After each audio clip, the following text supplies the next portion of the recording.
students, welcome you all. This is Satish and you are watching my YouTube channel Angrezi Academy. Today we are going to discuss conjunction part 2. Previous जो हमारा video था, पहले वाला जो session था, part 1 जो था, उसके अंदर हमने बहुत ही इंपॉर्टेंट चीजें पढ़ी।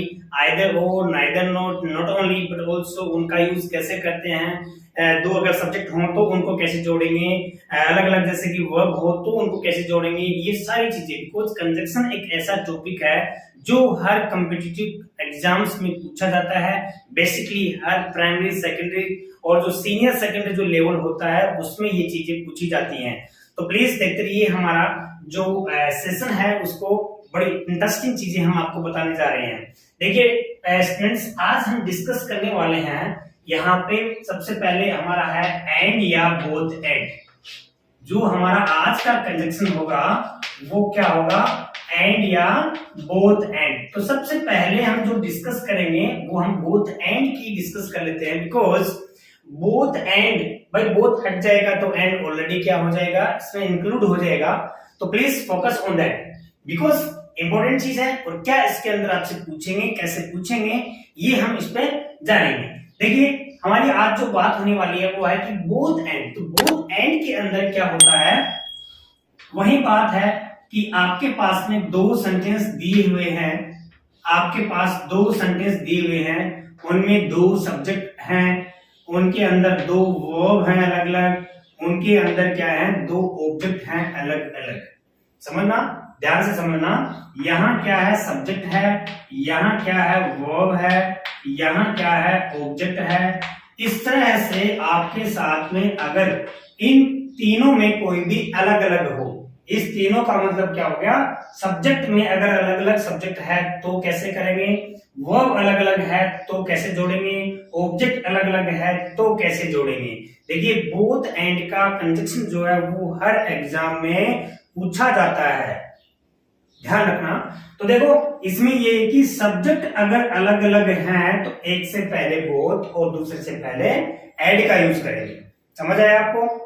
और अगर वर्ब अलग अलग है तो वर्ब एक से पहले बोथ, दूसरे से पहले एंड का यूज करेंगे।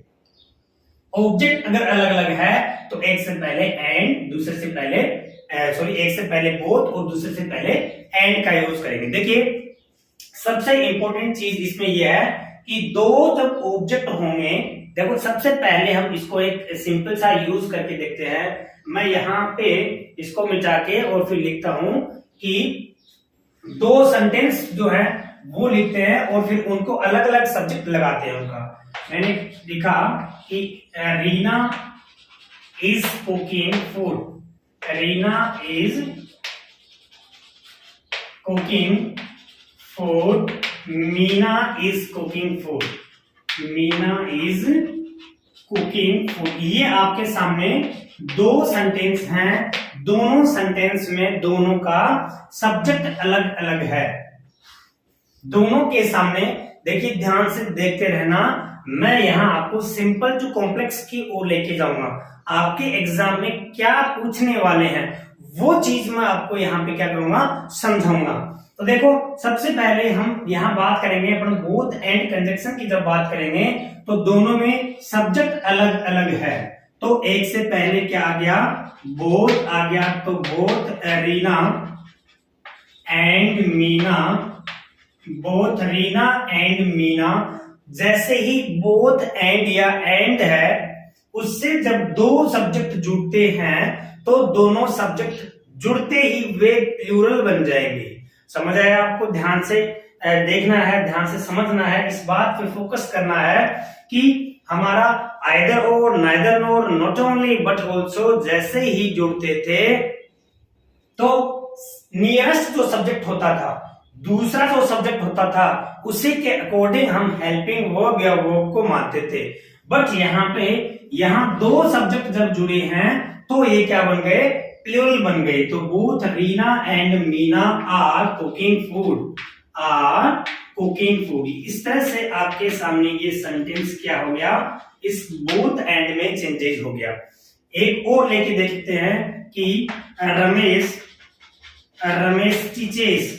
देखिए इस वर्ब को थोड़ा सा अलग लिखता हूं, टीचेस अस हिंदी दूसरा है सुरेश, सुरेश टीचेज अस हिंदी।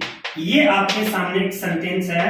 इस सेंटेंस में भी क्या है, दोनों के सब्जेक्ट अलग अलग है। इसमें रमेश है, इसमें क्या है, सुरेश है। दोनों को जैसे ही हम जोड़ेंगे तो बोथ रमेश एंड सुरेश, अब जैसे ही जुड़ गए तो ये क्या बन गए, प्लूरल बन गए। अब यहाँ पे एक सिंगुलर जो है यहाँ पे सब्जेक्ट, उसके अनुसार ही तो टीचर्स आता है, और प्लूरल होते ही टीचर्स नहीं आएगा, फिर क्या हो जाएगा, टीच हो जाएगा। तो यहाँ पे क्या हो गया, टीच एस हिंदी। इस तरह से आपका एग्जाम है, उसमें आपसे चेंज करवा लेता है। यहाँ बोथ रमेश एंड सुरेश, तो देखिए सबसे इंपॉर्टेंट चीज है वो इसमें ये है, क्योंकि स्पेशली हम क्या कर देते हैं, ये वाला तो कॉमन हो गया है, इसका तो आर बना देते हैं, लेकिन यहाँ हमारा ध्यान बहुत ही रेयरली जाता है, इसलिए यहाँ पे इसमें आपको क्या दे देगा, टीचर्स दे देगा, और इसकी ओब्लिक बना के एरर में भी दे सकता है, या फिर आपको चेंजेस भी करवा सकता है, या फिर आपको ऑप्शन दे देगा कि विच वन इज करेक्ट। यहाँ पे इसको किसमें जो है चेंजेस किया गया है, करेक्ट ऑप्शन कौन सा है इसमें से।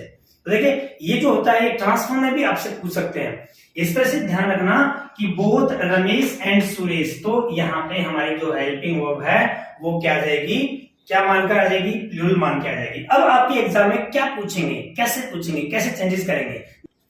आपके सामने एक सेंटेंस देखा मैंने कि Surendra is an Indian leader और Vijendra is an Indian leader. देखिए यहाँ पे बहुत ही इंपॉर्टेंट है, आपके एग्जाम में इस तरह से सेंटेंस पूछते हैं। भाई ये सेंटेंस है, या तो आपसे चेंज करवा लेंगे, या फिर इसी सेंटेंस को आपसे क्या करवा लेंगे, इसको एरर में दे देंगे। देखो एरर क्या देंगे, सबसे पहले हम इससे पहले में एक सेंटेंस और देखते हैं। मैं कहूं कि Meenakshi is my class teacher, is my class teacher. उसके बाद में आ गया Payal is my class teacher, is my class teacher. ये आपके सामने एक सेंटेंस आ गया। ओके, अब इसको जैसे ही हम बोथ एंड में चेंज करते हैं तो यहां क्या होगा, both Meenakshi and Payal, Meenakshi and Payal are my class. अब देखिए यहां पे टीचर की जगह है, टीचर एक होता है, होता ही नहीं था, और टीचर्स क्या हो गया, प्लूरल हो गया। बिकॉज यहाँ पे अगर ये सब्जेक्ट जो है प्लूरल है तो आगे आने वाला जो है वह भी क्या होगा, प्लूरल होगा। तो आर माई क्लास टीचर्स ये हो गया, यानी कि क्लास टीचर्स दो भी हो सकते हैं, कोई जरूरी नहीं होता। तो यहाँ पे both Meenakshi and Payal are my class teachers. तो देखिए यहां ये जो शब्द दे रखा है, यहाँ पे ये जो नाउन दे रखी है वो भी क्या आएगी, प्लूरल आएगी। ये भी क्या आएगी भाई, प्लूरल आएगी। उसके बाद में देखिए ऊपर वाला जो सेंटेंस है उसको थोड़ा ध्यान से मैं समझना। यहां मैं मेंशन करता हूं कि both Surendra and Vijendra are. अब देखिए यहां पे हम लोग जो है एक स्पेशल जो मिस्टेक करते हैं, एरर करते हैं, गलती करते हैं, वो क्या करते हैं, यहां तक तो हमने सही कर दिया है। अब यहाँ पे एन और इंडियन लीडर ये लिखा मैंने, इंडियन लीडर्स लिख दिया। क्या लिख दिया भाई, लीडर्स लिख दिया। बिकॉज लीडर्स तो इसलिए लिखा क्योंकि यहाँ पे ये सब्जेक्ट क्या हो गए, प्लूरल हो गए। अभी मैंने सिखाया है कि टीचर्स है, वैसे ही यहाँ पे लीडर्स है, लेकिन यहाँ पे जो एन है ये नहीं लगाएंगे, ये ध्यान रखना। इसलिए नहीं लगाएंगे क्योंकि ए और एन का use always used for singular countable noun. हमेशा जो सिंगुलर काउंटेबल नाउन होती है उसी के लिए ही हम ए और एन का यूज करते हैं। यहाँ पे क्या हो गया, सिंगुलर काउंटेबल नाउन है यहाँ पर, इसलिए तो एन आया है, बट यहाँ पे यही नाउन क्या हो गई, प्लूरल हो गई, इसलिए हमने क्या किया, इसको हटा दिया। अब आपकी एग्जाम में ऐसे पूछ लिया, यहाँ ये दे दिया, ये दे दिया, और ये दे दिया और यहाँ क्या दे दिया, नो एरर, इस तरह से दे दिया। तो यहाँ पार्ट ए बना दिया, यहाँ पार्ट बी बना दिया, यहाँ पार्ट सी बना दिया, फिर यहाँ पार्ट डी बना दिया। अब इसमें पूछा है कि which part has an error, तो यहाँ पे आपको ध्यान रखना है ए पार्ट सही है, बी सही है, बी में ये जो आर है बिल्कुल सही है। उसके बाद में इस सी पार्ट में ये नहीं, एन नहीं होना चाहिए। यहाँ पे ये सही है बट ये एन नहीं होना चाहिए। तो ध्यान रखना, आपकी एग्जाम में कॉम्पिटिटिव क्लासेस जो होती हैं उनमें इस तरह से पूछेगा, और जैसे ही चेंजेस करवाता है, छोटी जो क्लासेस होती हैं उनमें इस तरह से चेंज करवा लेता है, तो हमें किसका यूज नहीं करना है, एन का यूज नहीं करना है। समझ आ गया आपको? अब देखिए एंड जो होता है वो भी इसी तरह से है, लेकिन एंड भी बोथ, एंड में बोथ हटा दिया तो हमारा क्या आ गया, एंड आ गया। लेकिन हम एक सेंटेंस जैसे कि कोई भी वर्ब को अलग अलग चेंज करके देख लेते हैं, कोई भी ऑब्जेक्ट होता है उसको अलग अलग करके देख लेते हैं, एक एक सेंटेंस ले लेंगे ताकि आपको अच्छे से समझ आ सके। जैसे ये कहा कि Rahul is teaching Hindi, Rahul is teaching Hindi, और ही इज टीचिंग इंग्लिश। ये दो आपके सामने सेंटेंस हैं। ओके, ये दो सेंटेंस हैं। इन दो सेंटेंस में क्या आ गया, यहाँ पे हिंदी आ गया और यहाँ पे क्या आ गया, इंग्लिश आ गया। और अगर आप इनको किन से जोड़ते हो, एंड से जोड़ते हो। ध्यान रखना, एंड से जब दो सब्जेक्ट जुड़ेंगे, बोथ एंड से जब दो सब्जेक्ट जुड़ेंगे तो उनको हम प्लूरल मानेंगे। उसके बाद में अगर दोनों वर्ब अलग अलग हैं तो, या फिर दोनों ऑब्जेक्ट अलग अलग हैं तो फिर हम कुछ भी प्लूरलाइज नहीं करेंगे उनको, ठीक है। उसके बाद में देखिए यहां हम चेंज करेंगे इसको, राहुल इज टीचिंग, अलग क्या है इसमें, राहुल इज टीचिंग, यहां आ गया Hindi and English, Hindi and English. इस तरह से हम इसको क्या किया, हमने क्या किया है, चेंजेस किया है इसको हमने। समझ आया आपको? यही सेंटेंस अगर बोथ एंड में करें तो भी ऐसे ही आ जाएगा, Rahul is teaching both Hindi and English. समझ आया भाई? Both Hindi and English. देखिए यहां पे क्या हो गया, बोथ का यूज किया हमने, तो समझ आ गया, इसमें कोई प्रॉब्लम नहीं है। बोथ एंड का इस तरह से करना है और यहाँ पे किसका, एंड का करें तो इस तरह से करना। अब हम दोनों वर्ब अलग अलग करके देखते हैं। एक सेंटेंस में एरर का बनाता हूं, उसके बाद में देखिए आपको कैसे चेंजेस करना है। ओके, क्लियर हो गया? आपके सामने एक सेंटेंस देखा है मैंने, वैसे तो काफी लंबा सेंटेंसेस है, but let's try to what is an error. Okay, ये ध्यान रखना। यहां पर लिखा है कि when I came Mohan had been teaching both Hindi, यहाँ पे पोर्शन ए हो गया, वो वाला बी हो गया, ये वाला सी है, and speaking Hindi in the class since 9 o'clock। Okay, फिर यहाँ पे क्या आ गया, नो एरर। ये आपके सामने एक सेंटेंस है। इस तरह से आपका कोई भी बैंक हो, एसएससी हो, कोई भी कॉम्पिटिटिव एग्जाम हो, उनमें इस तरह से आपको एरर में भी पूछ सकते हैं। बट यहाँ पे आपको फोकस ये रखना है कि व्हेन आई केम, सबसे पहले हमें इतना लंबा चौड़ा सेंटेंस जो दे रखा है उस पर फोकस ना करके हमें ये देखना है कि इसमें सबसे पहले किस कंजक्शन का यूज किया गया है। तो देखिए बोथ एंड का यूज किया गया है, बोथ एंड का यूज किया गया। अब हमें ये देखना है कि व्हाट इज डिफरेंस, डिफरेंस क्या है इसके अंदर। तो डिफरेंस इसमें यही है कि यहाँ टीचिंग आ रहा है, यहाँ स्पीकिंग आ रहा है, यहाँ टीचिंग आ रहा है, यहाँ स्पीकिंग आ रहा है। तो दोनों का वर्ब अलग अलग है, और वर्ब अलग अलग हैं तो एक से पहले बोथ और दूसरे से पहले एंड का यूज करेंगे। तो यहाँ पे टीचिंग है तो यहाँ हमारा जो बोथ है वो यहाँ आ जाएगा इसकी बजाय। तो कौन सा पार्ट में एरर हो गया, इस बी पार्ट में एरर हो गया। बहुत ही सिंपल सा क्वेश्चन है।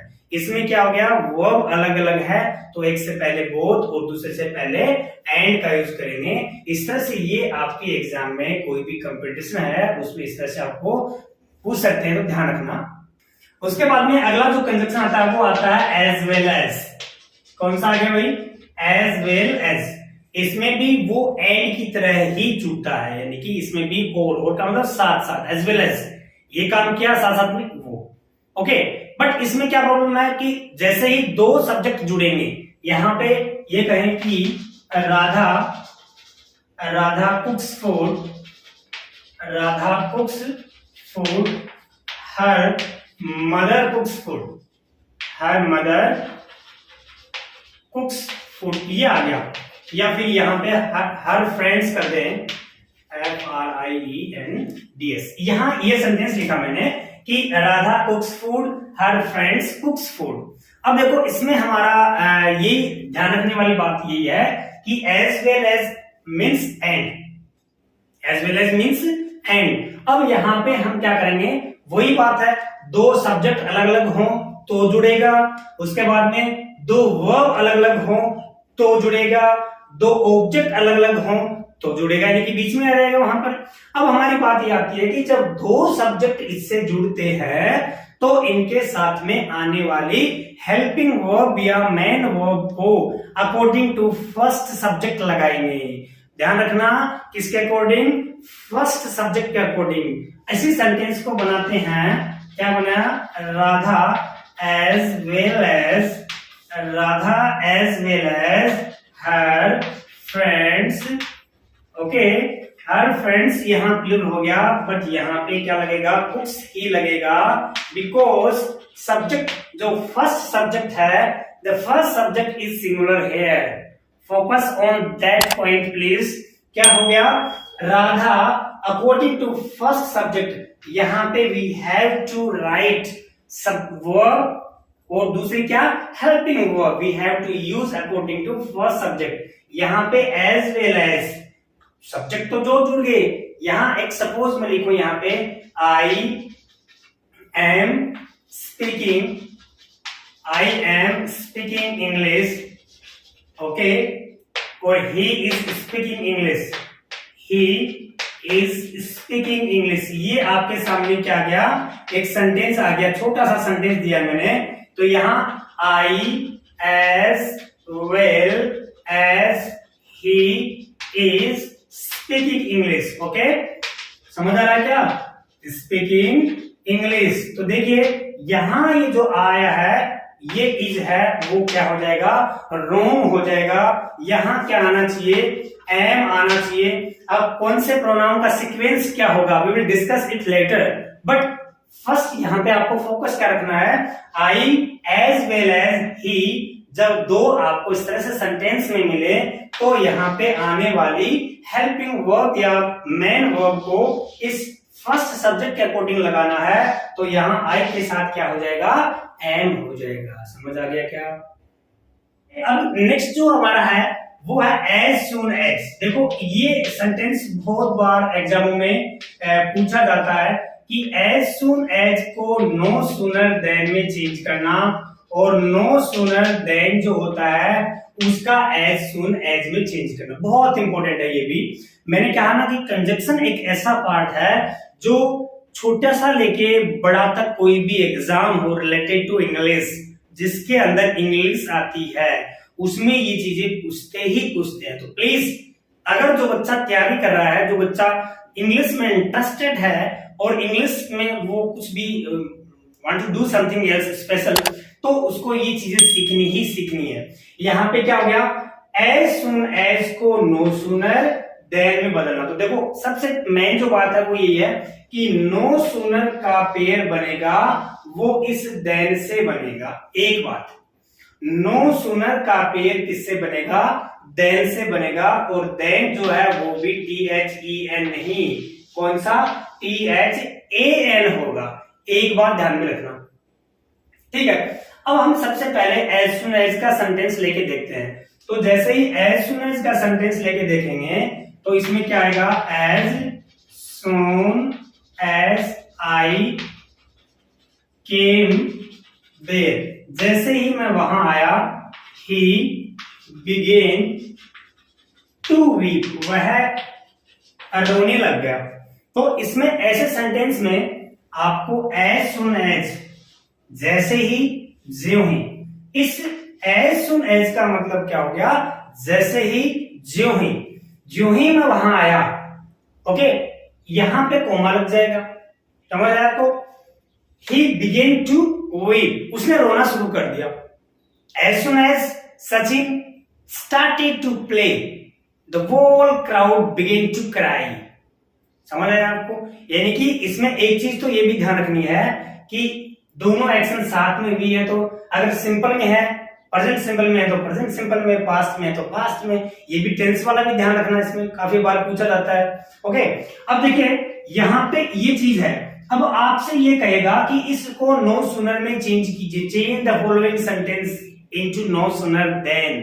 ओके, तो देखो यहां पे क्या करना है, हमें एज सून एज को यहां क्या लगाना है, नो सूनर लगाना है इसकी जगह। तो यहां क्या हो गया, नो सूनर।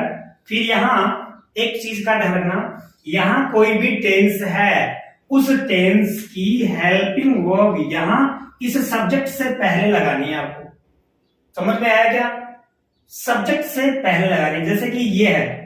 अब इस टेंस में हेल्पिंग वर्ब कौन सी आती है, डिड आती है। तो यहां क्या हो गया, डिड हो गया। यहां क्या आ गया, सब्जेक्ट, यानी कि इस सब्जेक्ट के विपरीत होगा ये। समझ आया ना। अब क्यों होगा, कैसे होगा, ये मैं बाद में करूंगा, पहले आपको समझाऊंगा बिल्कुल इजी वे में। ओके, अब देखिए यहां क्या आ गया, नो सूनर डिड आई। अब ये आई जो है फर्स्ट फॉर्म, जो सेकंड फॉर्म है ना, वो क्या हो जाएगी, फर्स्ट फॉर्म हो जाएगी। तो no sooner did I come there, जैसे ही जो ही मैं वहां आया। अब यहां ये जो कोमा लगा है इसकी जगह हम क्या लगाएंगे, देन लगाएंगे। देन ही began to weep, began to weep. समझ आया भाई, आपको एज सुन एज की जगह है नो सूनर लगाना है। इस सब्जेक्ट के एंटीसीडेंट यानी कि उसके पहले आपको हेल्पिंग वर्ब रखनी है। जैसे इसी सेंटेंस को ऐसे लिख दूं मैं, as soon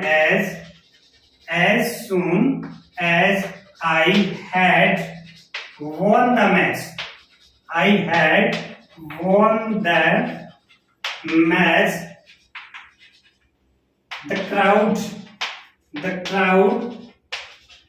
began to cry,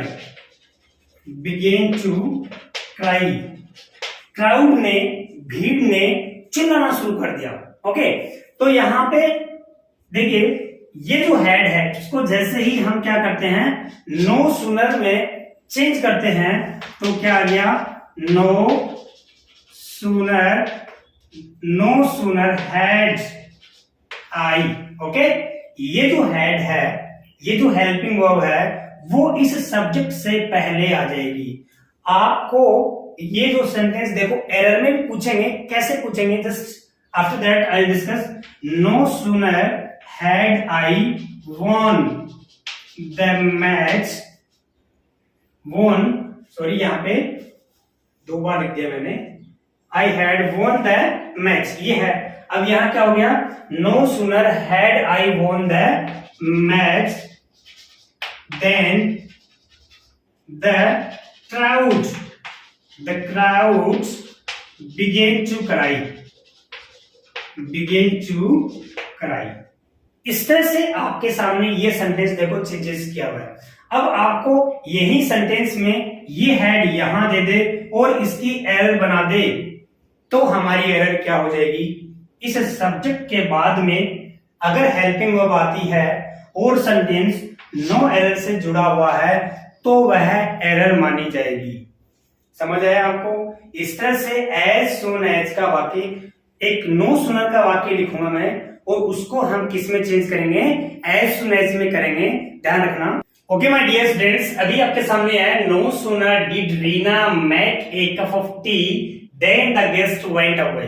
तो यहाँ पे इसमें है कि जैसे ही जो ही रीना ने एक चाय का कप बनाया तभी क्या हो गए थे, गेस्ट वहां से वेंट अवे हो गए थे। इसी सेंटेंस को we have to change into as soon as. Okay, तो एज सून एज को जैसे ही हम चेंज करेंगे तो यहाँ क्या हो जाएगा, एज सून एज, देखिए सब्जेक्ट यहाँ क्या आ जाएगा, रीना। यहां मैंने अभी बोला है हेल्पिंग वर्ब का यूज आपको कब करना है, जब नो सूनर का यूज किया जाए। ओके, यहाँ पे एज सून एज रीना, इसी को हम क्या, डिड है तो वर्ब की सेकंड फॉर्म आएगी, हेड प्लस वर्ब की थर्ड फॉर्म है, तो यहाँ सब्जेक्ट के बाद में हेड प्लस वर्ब की थर्ड फॉर्म आ जाएगी, ये ध्यान रखना है। तो यहाँ पे मैक का हम क्या बना देंगे, मैड बना देंगे। यहाँ क्या हो जाएगा, एक कप ऑफ टी हो जाएगा। देन की जगह हम क्या लगा देंगे, कोमा लगा देंगे और या क्या क्या आ जाएगा यहाँ पे, the guest went away, the guest